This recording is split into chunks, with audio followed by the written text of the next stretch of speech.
This is Showtime Sean Porter. This is Aerosmith Jr. Hey everyone, this is Jesse Vargas.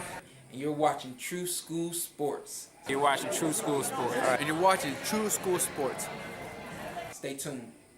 Switching gears, I wanted to ask you, what do you like? Just as somebody who's been in the boxing business for such a long time, what do you feel is like the biggest misconception of the boxing business as a whole? Oh my God, where do you want me to start? You got a yellow legal pad, you got 4 hours, 5 hours? Oh, you got, that all fighters are rich, all fighters get rich. All fighters fight for, hundreds of thousands every, when they're getting, 10,000 for a fight, 8,000 of these figures and everything. Just people just have a misconception. Here's something that actually happened to me. I'll tell you a great story. Okay. Okay? Fire away. Had a guy go, and I don't remember the fighter's name, but he was supposed to fight Larry Holmes. Okay, this was going back to 93, 94. Okay. Supposed to fight Larry Holmes on USA Network. Called the guy up. I says, I got $30,000 for you. He goes, I'll take the fight. Because the guy had never seen 30,000, so it sounds like a lot of money. And 30,000 was good money at that time to fight Larry Holmes on USA Network. Larry was an ex-champ, older, blah, blah, blah. Okay, so now, here's what happened. The guy had never made any money in his whole career. He'd never seen over 15,000. Opportunity to fight Larry Holmes, and I make a deal. All of a sudden, he gets a Mookie on the phone from the pool. And Mookie says, man, you ripping my man off here.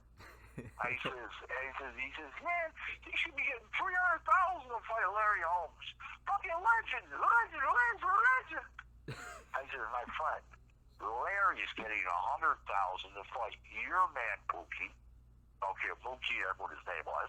And I says, that's the way it is. That's how boxing works. You get this opportunity, you put $30,000 in your pocket, you go, you don't have a manager, you don't have a manager, you go pay your trainer 10%, you pay your cut man, and you're offered over $25,000 in your pocket, and you can maybe win the fight. And if you don't win the fight, Larry's not a big puncher. Okay, he's more of a boxer with a good jab.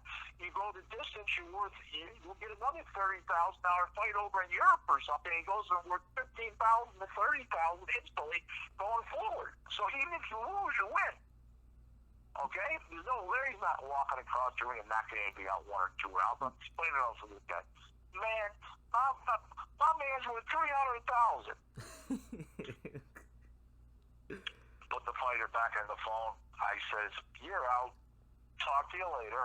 In the meantime, the guy got knocked out for 6,000 in an 8-rounder. Oh man, that's unfortunate.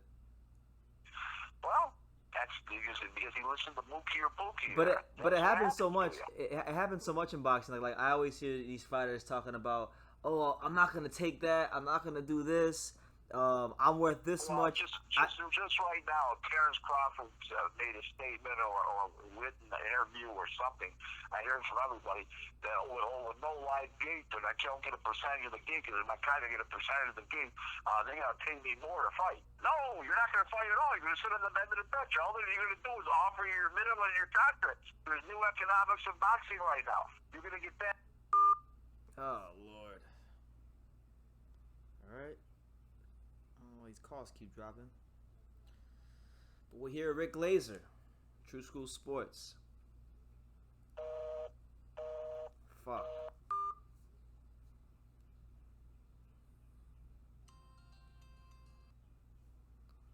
You were saying there's new economics in boxing.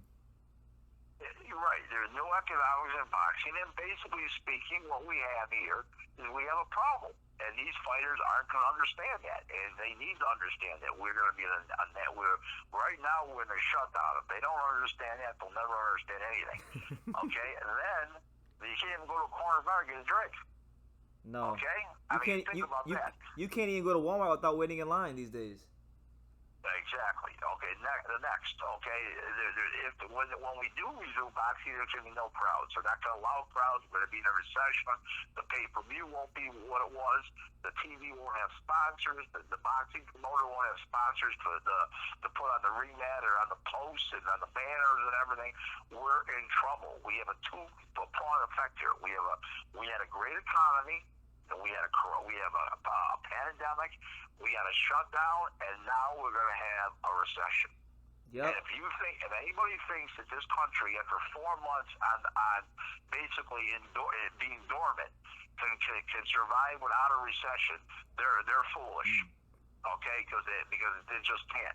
There's no way. Now you just take myself for instance. Okay. Okay. My wife's got a nice little business. I've got a nice little business of boxing. I serve a purpose. She serves a purpose in life. We've cut back drastically right now.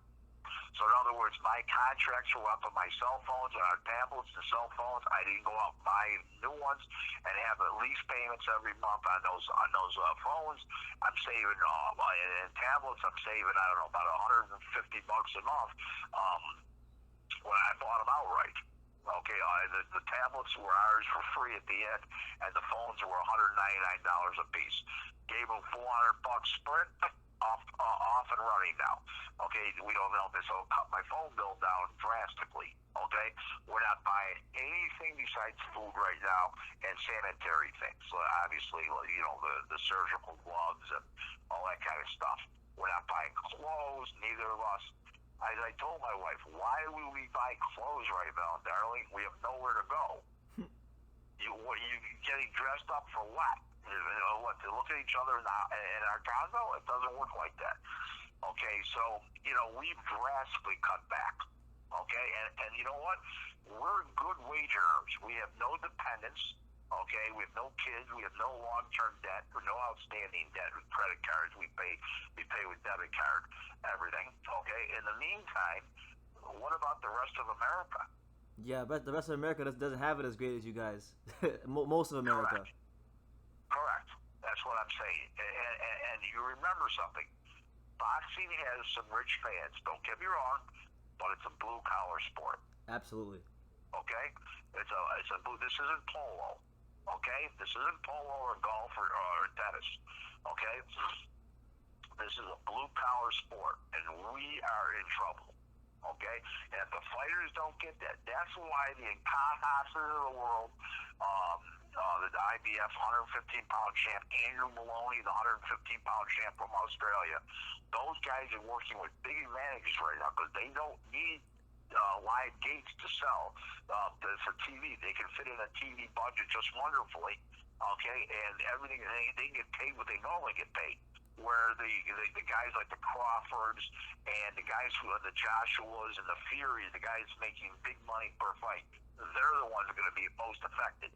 The little guys will be good because all of a sudden they'll be fighting 3-4 times a year instead of twice. Yeah. Hey, what's going on? It's your boy BT. We're at the Navy Pal, and you're watching True School Sports. Does he make sense?